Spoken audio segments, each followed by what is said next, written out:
Hello friends, this is Radha and welcome back to our channel रामा@स्टडी।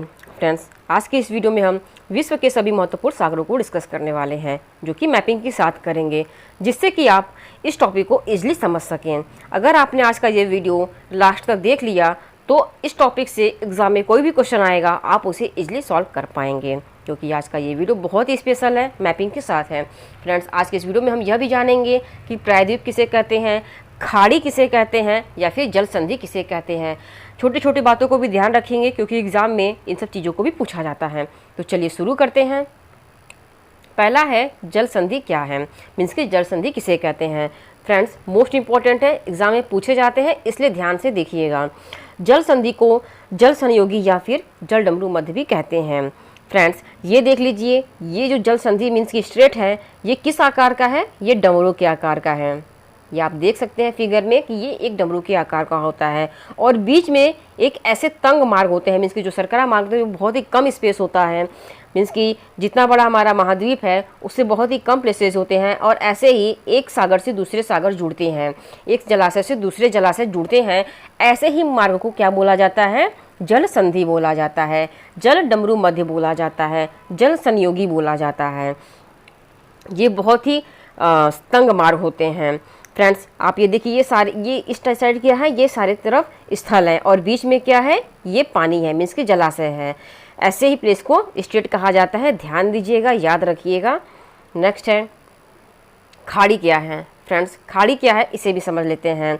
खाड़ी समुद्री पानी के ऐसे जलाशय को कहते हैं जो किसी ओर से सागर या महासागर से तो जुड़ी हो, लेकिन इसके इर्द गिर्द काफ़ी हद तक धरती का घेरा हो। फ्रेंड्स, आप ये देख सकते हैं, यहाँ पे ये बंगाल की खाड़ी है, जो कि एक ओर से हिंद महासागर से घिरी हुई है। फ्रेंड्स, याद रखिएगा, क्योंकि आपको ये कोई नहीं बताएगा, आप भी नहीं जानते होंगे कि खाड़ी, उसे आप अरब सागर क्यों नहीं बोलते हैं, महासागर क्यों नहीं बोलते हैं, आप बंगाल की खाड़ी क्यों बोलते हैं। तो इसलिए आज आपका ये कॉन्सेप्ट क्लियर हो जाएगा कि हम इसे बंगाल की खाड़ी क्यों बोलते हैं, ऐसे प्लेसेस को खाड़ी क्यों कहा जाता है। क्यों? क्योंकि ये देखिए, इसके जो काफ़ी जो क्षेत्र है, जो एरिया है, वो क्या है, ये धरती से मीन्स कि स्थल से जुड़ा हुआ है, और इसका एक पार्ट कहाँ है, ये हिंद महासागर से जुड़ा हुआ है। मीन्स कि इसमें इसका एक ये है कि कुछ प्लेसेस जो एरिया है वो धरती से जुड़ा हो, और एक जो एरिया हो वह सागर या महासागर से जुड़ा हो, जो कि इसके कॉन्सेप्ट को पूरा करता है। इसलिए यह क्या कहलाता है, खाड़ी कहलाता है। ध्यान दीजिएगा फ्रेंड्स, एग्जाम में पूछे जाते हैं। नेक्स्ट है प्रायद्वीप। फ्रेंड्स, प्रायद्वीप भूमि का वह हिस्सा होता है जिनके चारों ओर पानी होता है। आप ये देख सकते हैं कि ये जो प्रायद्वीप है, इसके चारों ओर क्या है, ये चारों तरफ पानी है, और इसका जो मुख्य हिस्सा होता है वो किस में है, वो धरती में है। तो ऐसे द्वीप को क्या कहा जाता है, तो इसे ऐसे द्वीप को प्रायद्वीप कहा जाता है। याद रखिएगा फ्रेंड्स, आपको ये फिगर की सहायता से इसलिए समझाया जा रहा है कि आप इसे इजली समझ सकें। नेक्स्ट है सागर। सागर किसे कहते हैं। फ्रेंड्स, आज इसे भी समझ लेते हैं। विश्व के प्रमुख सागरों के सागर पृथ्वी के सभी महासागरों का समन्वय है। जितने भी सागर हैं वे सभी महासागरों के समन्वय से हैं, जिसके अंतर्गत अटलांटिक महासागर, प्रशांत महासागर, हिंद महासागर, अंटार्कटिक महासागर और आर्कटिक महासागर हैं। फ्रेंड्स, मोस्ट इंपॉर्टेंट है, ध्यान रखिएगा। कितने महासागर विश्व में हैं, तो 5 हैं। कौन कौन से हैं, अटलांटिक महासागर, प्रशांत महासागर, हिंद महासागर, अंटार्कटिक महासागर और आर्कटिक महासागर हैं। एग्जाम में पूछे जाते हैं। हालांकि समुद्र को एक छोटे परिप्रेक्ष्य में भी प्रयोग किया जा सकता है, जैसे कि लाल सागर और उत्तरी सागर।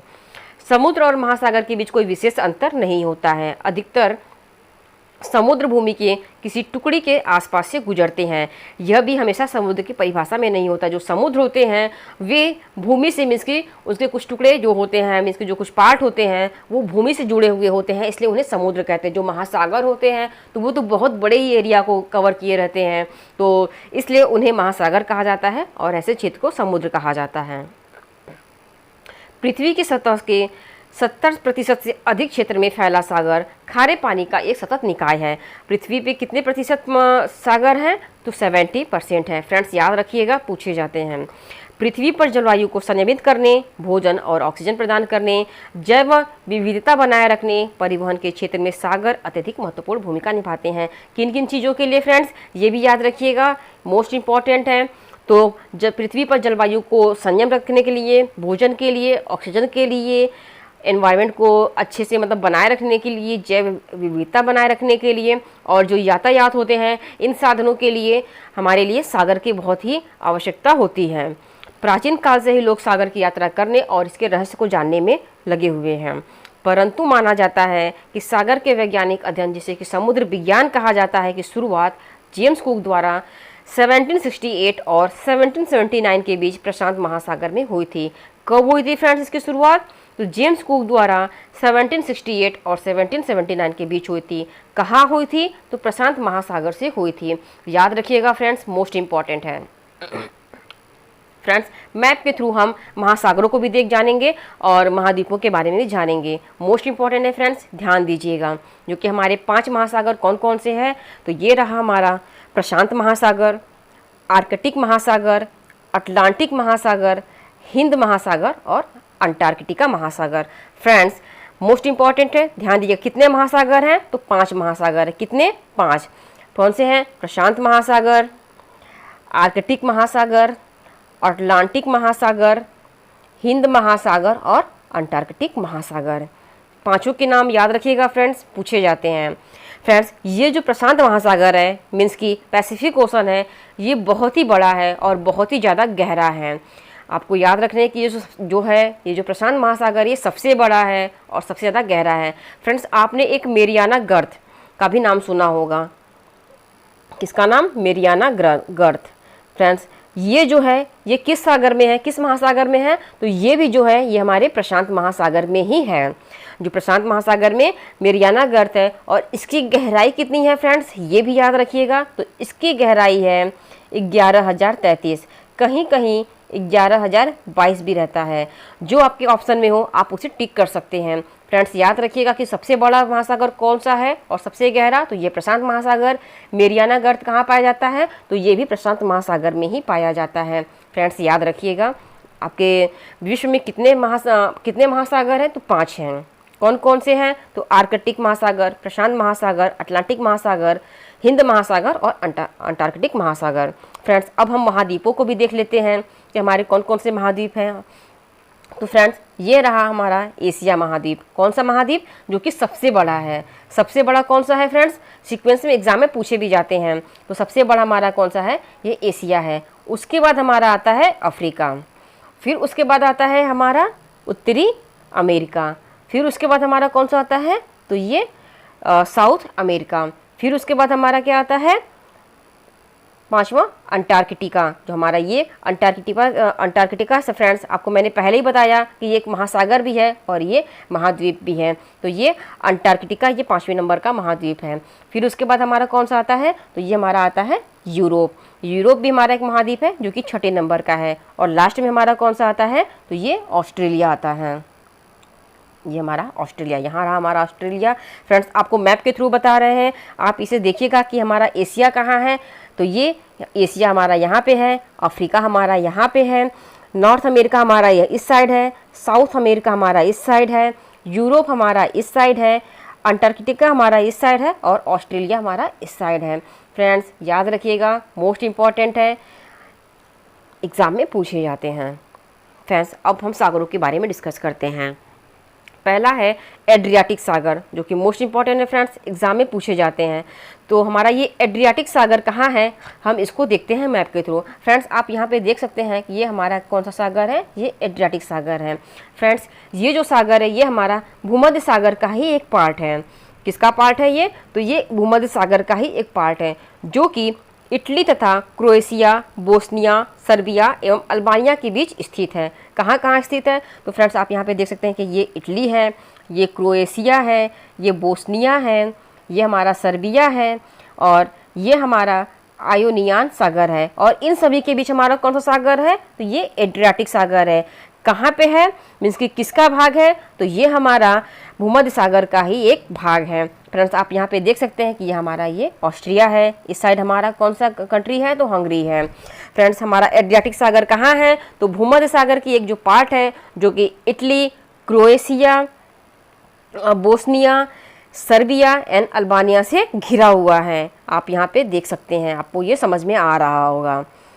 फ्रेंड्स आपको बस इतना याद रखना है कि ये किससे घिरा हुआ है, मतलब किस कंट्री से जुड़ा हुआ है, तो ये जुड़ा हुआ है हमारा इटली से। आप बस इतना याद रखिएगा। और किसका भाग है, तो भूमध्य सागर का भाग है, आप इसे इजली लर्न कर पाएंगे। फ्रेंड्स इटली की जो पो नदी है इसी सागर में आके मिल जाती है। जो इटली की जो प्रसिद्ध पो नदी है वो इसी सागर में यहाँ से आके मिल जाती है, इसी सागर में गिरती है। और जो वेनिस बारी इसके तट पर ही स्थित है। और जो वेनिस बारी है ये एक बहुत ही फेमस शहर है जो कि एड्रियाटिक सागर के ही तट पर स्थित है। ये आप यहाँ पे देख सकते हैं कि जो ये बारी है ये वेनिस बारी है और ये बहुत ही फेमस शहर है जो कि एड्रियाटिक सागर के ही तट पर स्थित हैं। और जो इसके बंदरगाह होते हैं ये साल भर खुले रहते हैं, साल भर मतलब कि पूरे वर्ष इसके बंदरगाह खुले रहते हैं। शीतकाल में बोरा स्थानीय पवन के कारण इसके तटों का तापमान काफ़ी कम हो जाता है। फ्रेंड्स एग्जाम में पूछा जाता है ये बोरा मीन्स कि बोरा जो स्थानीय पवन होता है वहाँ का, जो एड्रियाटिक सागर का जो स्थानीय पवन है उसे क्या कहते हैं, बोरा कहते हैं। एग्जाम में पूछे जा सकते हैं कि बोरा पवन किस मतलब कहाँ के पवन को बोरा पवन कहते हैं, या फिर बोरा पवन कहाँ पे बहता है, तो आप बता सकते हैं कि ये एड्रियाटिक सागर में बहता है। और जब ये बहता है तो जिसकी वजह से यहाँ के तापमान में काफ़ी गिरावट आ जाती है, याद रखिएगा फ्रेंड्स। नेक्स्ट है एजियन सागर। कौन सा सागर, एजियन सागर। फ्रेंड्स आप ये देख सकते हैं ये रहा हमारा एजियन सागर। ग्रीस तथा तुर्की के मध्य में स्थित है। फ्रेंड्स आप ये देख सकते हैं कि ये एक तरफ ग्रीस है और एक तरफ क्या है, तुर्की। और इन दोनों के बीच में ही ये हमारा एजियन सागर है जो कि मारामार सागर के द्वारा काले सागर से भी जुड़ा हुआ है। तो फ्रेंड्स आप यहाँ पे देख सकते हैं कि ये जो हमारा ये मारामार सागर है कहाँ पे है, इस साइड ये हमारा मारामार सागर है। फ्रेंड्स आपको इजली समझा रहे हैं, आप इसको मैप देखिए, समझिए इसको कि ये जो एजियन सागर है वो कहाँ है, तो ये ग्रीस और टर्की के बीच में है और मारा सागर से भी जुड़ा हुआ है। यह रूस, यूक्रेन, जॉर्जिया, रोमानिया, बुल्गारिया तथा तुर्की के जहाज़ यहीं से होकर गुजरते हैं। मीन्स कि जो अदर कंट्रीज़ के जो जहाज़ होते हैं वो इसी एजियन सागर से ही होकर गुजरते हैं। फ्रेंड्स आप यहाँ पे इजली देख रहे हैं कि यहाँ पे हमारा टर्की है, यहाँ पे हमारा ग्रीस है, यहाँ पे हमारा अल्बानिया है, ये रहा हमारा मारामार सागर और इन्हीं सब के बीच में हमारा कौन सा सागर है, एजियन सागर। कौन सा सागर, एजियन सागर। ध्यान दीजिएगा फ्रेंड्स, याद रखिएगा फ्रेंड्स। और ये रहा हमारा भूमध्य सागर। नेक्स्ट है कैस्पियन सागर। हमारा ये कैस्पियन सागर कहाँ है फ्रेंड्स, इसे मैप के थ्रू देखते हैं। रूस, कजाकिस्तान, तुर्कमेनिस्तान, ईरान तथा अजरबैजान से घिरा कैस्पियन सागर एक झील है। क्या है फ्रेंड्स, ये एक झील है। किससे घिरा हुआ है, अभी आपको हम मैप में दिखाते हैं। देखिए ये एक तरफ रूस से घिरा हुआ है, तुर्कमेनिस्तान से घिरा हुआ है, कजाकिस्तान से घिरा हुआ है। और फ्रेंड्स आप यहाँ पे देख सकते हैं कि ये अराल सागर है। कौन सा सागर है फ्रेंड्स, ये अराल सागर है, आप यहाँ पे देख सकते हैं। और यहाँ पे हमारा क्या है, यूराल पर्वत है। ये इन सब चीज़ों से ये चारों तरफ से घिरा हुआ है। कौन सा सागर, ये कैस्पियन सागर। एक तरफ रूस है, एक तरफ तुर्कमेनिस्तान है, उज्बेकिस्तान है, तबरीन है, तिब्लिश है, वोल्गा है। इन सब इन सब देशों से ये घिरा हुआ हमारा कैस्पियन सागर है। और फ्रेंड्स याद रखिएगा जो इसका क्षेत्रफल है ये 3,71,000 वर्ग किलोमीटर है। कितना है फ्रेंड्स, इसका ये जो क्षेत्रफल है वो कितना है, 3,71,000 वर्ग किलोमीटर है। और ये जो कैस्पियन सागर है यह विश्व की सबसे बड़ी खारे पानी की झील भी है। फ्रेंड्स याद रखिएगा ये कौन से पानी की झील है, ये खारे पानी की झील है, एग्जाम में पूछे जाते हैं। फ्रेंड्स आपने इस टॉपिक को अच्छे से समझ लिया है, आप इजली इसे सॉल्व कर सकते हैं एग्जाम में अगर पूछा जाता है तो। हमारा कैस्पियन सागर कहाँ है, तो ये रूस, कजाकिस्तान, तुर्कमेनिस्तान, ईरान और अजरबैजान से घिरा हुआ है। किन किन देशों से घिरा हुआ है फ्रेंड्स, याद रखिएगा। नेक्स्ट है अरल सागर। फ्रेंड्स टेथिस सागर का अवशिष्ट भाग जिसे अरल सागर के नाम से पुकारा जाता है। फ्रेंड्स ये कौन सा सागर है फ्रेंड्स, आपने टेथिस सागर का नाम सुना होगा और ये इसी का एक पार्ट है, ये इसका ही अवशिष्ट पार्ट है, मीन्स की भाग है, जिसे अरल सागर कहते हैं। फ्रेंड ये तो अब सिकुड़ के बहुत छोटा हो गया है, मीन्स कि जब ये अपने एक्चुअल में था तो ये बहुत ही बड़ा था, बहुत ही पूरे एरिया को घेरा हुआ था। लेकिन अभी क्या है कि ये दिन पर दिन मीन्स कि वर्ष प्रति वर्ष छोटा होता जा रहा है और अब तो ये बहुत छोटा हो गया है। और वास्तव में यह एक झील है जो कि कजाकिस्तान एवं उज्बेकिस्तान की सीमा पर है। फ्रेंड्स आप यहाँ पे देख सकते हैं, यहाँ पे हमारा कजाकिस्तान है और यहाँ पे हमारा उज्बेकिस्तान है और इन दोनों के बीच में हमारा ये अराल सागर है। फ्रेंड्स कहाँ है हमारा अराल सागर? तो कजाकिस्तान एवं उज्बेकिस्तान के बीच में। और फ्रेंड्स आप यहाँ पे देख सकते हैं, यहाँ पे हमारा कैस्पियन सी है। कौन सा सी है? कैस्पियन सी। नेक्स्ट है गैलीली सागर, मोस्ट इंपॉर्टेंट है फ्रेंड्स, एग्जाम में ये भी पूछे जाते हैं। इजराइल के उत्तरी भाग में स्थित एक झील जिसमें लवणता की मात्रा 240 प्रति हजार से भी अधिक होती है। ये जो गैलीली झील है इसमें लवणता की मात्रा कितनी होती है फ्रेंड्स? तो 240 प्रति हजार से भी अधिक होती है। फ्रेंड्स आप यहाँ पे देख सकते हैं, ये थोड़ा ब्लर है क्योंकि इससे अच्छा मुझे मैप मिला नहीं यहाँ पे लगाने के लिए। यहाँ पे हमारा गैलीली सागर है, गैलीली सी ऑफ गैलीली, ठीक है, मीन्स की गैलीली सागर। इसका तटीय भाग स्तर 215 मीटर नीचे है। जो इसका तट का जो भाग है वो 215 मीटर नीचे है। कितना? 215 मीटर नीचे है, ये आपको याद रखने हैं। और इसकी उत्पत्ति रिफ्ट वैली के फलस्वरूप हुई थी। इसका जो ये विकास हुआ था वो किससे हुआ था? तो रिफ्ट वैली के बाद हुआ था। फ्रेंड्स ये रहा हमारा गैलीली सागर जो कि इजराइल के उत्तरी भाग में है। कहाँ पे है? तो ये इजराइल के उत्तरी भाग में है। फ्रेंड्स आप यहाँ पे देख सकते हैं, ये हमारा भूमध्य सागर है और ये हमारा इजराइल के उत्तर भाग में है, ये आपको याद रखना है। नेक्स्ट है बाल्टिक सागर, मोस्ट इंपॉर्टेंट है फ्रेंड्स, एग्जाम में पूछे जाते हैं बाल्टिक सागर के बारे में। अटलांटिक महासागर का एक भुजा है, मीन्स कि ये जो बाल्टिक सागर है वह अटलांटिक महासागर का ही एक पार्ट है जो स्वीडन, फिनलैंड, पोलैंड, जर्मनी तथा डेनमार्क से घिरा हुआ है। फ्रेंड्स आप यहाँ देख सकते हैं कि ये हमारे किन किन कंट्री से घिरा हुआ है। तो फिनलैंड, पोलैंड, ये भी पिक थोड़ा सा ब्लर है फ्रेंड्स इसलिए हम आपको दिखा नहीं पा रहे हैं, बट देखने की कोशिश करते हैं। ये आप मैप के थ्रू देख सकते हैं फ्रेंड्स, ये रहा हमारा बाल्टिक सागर जो कि अटलांटिक का ही पार्ट है और फिनलैंड, पोलैंड, जर्मनी तथा डेनमार्क से घिरा हुआ है। आप इसे लर्न कर लीजिए। और जो इसके तट पे कौन कौन से हैं? तो ये स्टॉकहोम और कोपेनहेगन इसके तट पर स्थित एक शहर है। मोस्ट इंपॉर्टेंट है फ्रेंड्स, याद रखिएगा। नेक्स्ट है बेरेंट सागर, मोस्ट इंपॉर्टेंट है फ्रेंड्स, ये भी एग्जाम में पूछे जाते हैं। नॉर्वे के उत्तर में स्थित एक आर्कटिक महासागर की एक भुजा है। यह क्या है? ये नॉर्वे के उत्तर में, जो नॉर्वे कंट्री है इसके उत्तर में स्थित ये आर्कटिक महासागर की एक पार्ट है, मीन्स आर्कटिक महासागर की एक भुजा है। फ्रेंड्स इसका नाम हॉलैंड के एक नाविक बेरेंट के नाम पर रखा गया है। मीन्स हॉलैंड का एक नाविक था और उसका नाम था बेरेंट और इसी के नाम पे इसका नाम रखा गया है, बेरेंट सागर, ठीक है, जिसने उत्तर पूर्व मार्ग की खोज में अपना जीवन व्यतीत कर दिया। इस सागर में बड़ी मात्रा में मछलियाँ पाई जाती हैं। इस ये जो बेरेंट सागर है ये इसमें बहुत ही ज़्यादा मछलियाँ पाई जाती हैं और शीतकाल में यह सागर पूर्ण रूप से जमा रहता है। मीन्स कि जब ठंडी पड़ती है तो ये जो पूरा सागर है ये पूरा बर्फ़ से ढका रहता है। फ्रेंड्स ये आर्कटिक ओशन में का एक पार्ट है, आपको याद रखना है। आप यहाँ पे देख सकते हैं कि यहाँ पे ये ग्रीनलैंड सी है।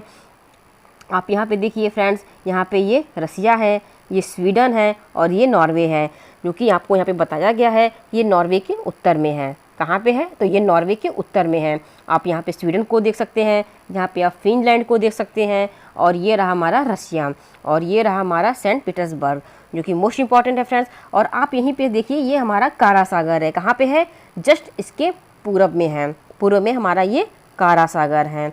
ये भी इम्पॉर्टेंट है फ्रेंड्स, याद रखिएगा। और यहाँ पे हमारा रहा ग्रीनलैंड। सारे चीज़ों को हमने आपको डिस्कस करा दिया, आपको समझा दिया, आप इसे याद रखिएगा। नेक्स्ट है कारा सागर, रूस के उत्तर में आर्कटिक महासागर की एक भुजा जो शीतकाल में बर्फ से ढका रहता है।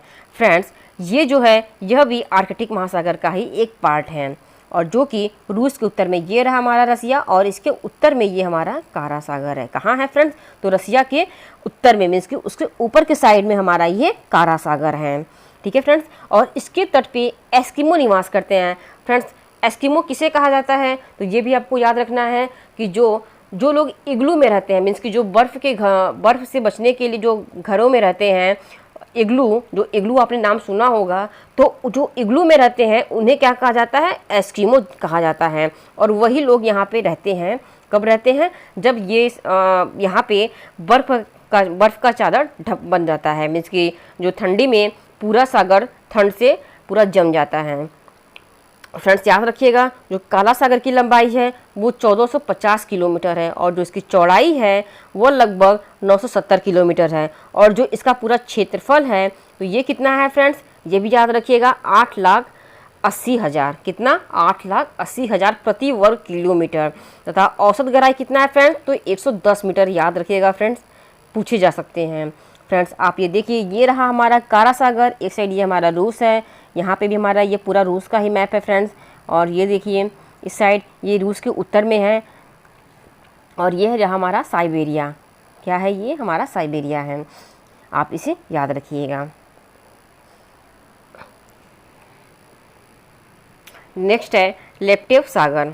कौन सा सागर फ्रेंड्स, लेप्टेव सागर, ये भी मोस्ट इंपॉर्टेंट है फ्रेंड्स। और ये भी फ्रेंड्स याद रखिएगा कि ये जो है ये भी आर्कटिक ओशन का ही एक भाग है। किसका भाग है, आर्कटिक ओशन का ही फ्रेंड्स। ये रहा हमारा लेप्टेव सागर, लेप्टेव सी, जो कि आर्कटिक ओशन का भाग है। और इस सागर में वेल, सीड तथा कॉड मछलियों की बहुलता पाई जाती है, मीन्स कि इस जो सागर में क्या होते हैं, वेल, सीड तथा कॉड मछलियाँ अधिक मात्रा में पाई जाती हैं। फ्रेंड्स आप इसके इस साइड देख लीजिए, ये क्या है, ये कारा सागर है और ये क्या है, ईस्ट साइबेरियन सी है। फ्रेंड्स आप मैप के थ्रू देख सक रहे हैं, ये हमारा एक साइड क्या है, कारा सागर है और एक साइड क्या है, ईस्ट साइबेरियन सी है। और ये किसका भाग है, तो ये आर्कटिक ओशन का ही एक भाग है। फ्रेंड्स ये भी आपको याद रखना है कि ये भी जो है, यह शीतकाल में, ये जो सागर है शीतकाल में पूरा बर्फ से ढक जाता है और ग्रीष्म काल में इसके तट पर एस्किमो निवास करते हैं तथा मछलियाँ पकड़ते हैं, ये आपको याद रखने हैं। नेक्स्ट है कैरेबियन सी, मोस्ट इंपॉर्टेंट है फ्रेंड्स, एग्जाम में ये भी पूछे जाते हैं। संयुक्त राज्य अमेरिका के दक्षिणी भाग में स्थित कैरेबियन सागर उत्तरी अटलांटिक महासागर की एक भुजा है। फ्रेंड्स ये किसकी भुजा, मतलब किसका एक पार्ट है, तो ये उत्तरी अटलांटिक महासागर का एक भाग है। कहाँ स्थित है, तो ये दक्षिण अमेरिका के संयुक्त राज्य अमेरिका में, इसके दक्षिणी अमेरिका के भाग में स्थित है। फ्रेंड्स आप ये देख लीजिएगा कि ये नॉर्थ अटलांटिक ओशन है यहाँ पे हमारा, और यहाँ रहा हमारा कैरेबियन सी, मीन्स की कैरेबियन सागर। और आप फ्रेंड्स आप यहाँ पे देख सकते हैं कि हमारा कौन सा है, तो ये गल्फ ऑफ मैक्सिको है, मोस्ट इंपॉर्टेंट है फ्रेंड्स। और आप यहाँ पे देखिए हमारा ये पैसिफिक ओशन है, आपको पता है कि पैसिफिक ओशन बहुत ही बड़ा है, तो ये हमारे चारों तरफ से घिरा हुआ है। यहाँ पे आप देखिए जैम्बिका है, यहाँ पे हमारा क्यूबा है। आप फ्रेंड्स इसको आप यहाँ पे देखिए हमारा वेनेजुएला है, ये रहा हमारा पनामा और ये रहा हमारा कोलंबिया हमारा कंट्री। फ्रेंड्स ये आपको याद रखने हैं कि हमारा कैरेबियन सी कहाँ पे स्थित है, तो कैरेबियन सी हमारा अमेरिका के दक्षिण भाग में स्थित है और यह उत्तरी अटलांटिक महासागर की एक भाग है। किसका भाग है, तो ये हमारा उत्तरी अटलांटिक महासागर का ही एक भाग है। और इस सागर में बड़ी मात्रा में प्रवाल भित्तियाँ पाई जाती हैं। फ्रेंड्स याद रखिएगा, क्योंकि एग्ज़ाम में आपसे पूछे जा सकते हैं कि प्रवाल भित्तियाँ प्रचुर मात्रा में इसकी सबसे अधिक कहाँ पाई जाती हैं, तो एक तो ऑस्ट्रेलिया में पाई जाती है, कि जो सबसे विश्व में सबसे ज़्यादा प्रवाल भित्तियाँ कहाँ पाई जाती हैं, तो वो ऑस्ट्रेलिया में पाई जाती हैं। और उसके बाद आता है हमारा कैरेबियन सी में भी हमारी प्रवाल भित्तियाँ पाई जाती हैं, ये आपको याद रखने हैं। ग्रीष्म काल में इस सागर में आने वाले हरिकेन से जो भारी मात्रा में जनधन की भी हानि होती है। जब गर्मी का मौसम आता है तो उसमें एक चक्रवात आता है और जिससे लोगों को जनधन की काफ़ी हानि होती है, ये आपको याद रखना है। और इसमें जो चक्रवात आता है उसे क्या कहा जाता है, तो हरिकेन कहा जाता है। कैरेबियन सी में जो चक्रवात आता है उसे क्या कहते हैं, तो हरिकेन कहते हैं, ये आपको याद रखना है फ्रेंड्स। सेलेब्स सागर, फ्रेंड्स ये रहा हमारा सेलेब्स सागर, आप यहाँ पे देख सकते हैं, जो कि सुलावेसी सागर के उत्तर में स्थित है। फ्रेंड्स ये रहा हमारा सुलावेसी सागर, मीन्स के सागर है और इसके उत्तर में ही हमारा कौन सा है, ये सेलेब्स सागर है। जो कि किसका पार्ट है, ये पैसिफिक ओशन का ही एक पार्ट है। किसका पार्ट है, तो ये पैसिफिक ओशन का ही हमारा पार्ट है। ये आपको याद रखना है फ्रेंड्स। ये यहाँ पे ये जो मकस्सर जल संधि के द्वारा यह जावा सागर से जुड़ा हुआ है फ्रेंड्स। आप यहाँ पे मकस्सर जल संधि देख सकते हैं और इसी के द्वारा यह जावा सागर से भी जुड़ा हुआ है। ये आपको याद रखना है फ्रेंड्स, मोस्ट इंपॉर्टेंट है फ्रेंड्स, आप इसे याद रखिए। और विषुवत रेखा के निकट होने के कारण इस सागर में वर्षा अधिक तथा वाष्पीकरण भी अधिक होता है। क्योंकि ये जो सी है ये विषुवत रेखा के बहुत ज़्यादा नज़दीक है, इस कारण यहाँ पे वर्षा भी अधिक होती है और वाष्पीकरण भी ज़्यादा होता है। फ्रेंड्स, आज के लिए बस इतना ही। अगर आपको हमारे इस टॉपिक से कुछ भी नॉलेज मिला हो और ये आपके लिए बेनिफिशियल रहा हो तो प्लीज़ हमारे चैनल को सब्सक्राइब कर दीजिए, लाइक और शेयर भी कर दीजिए। Thank you.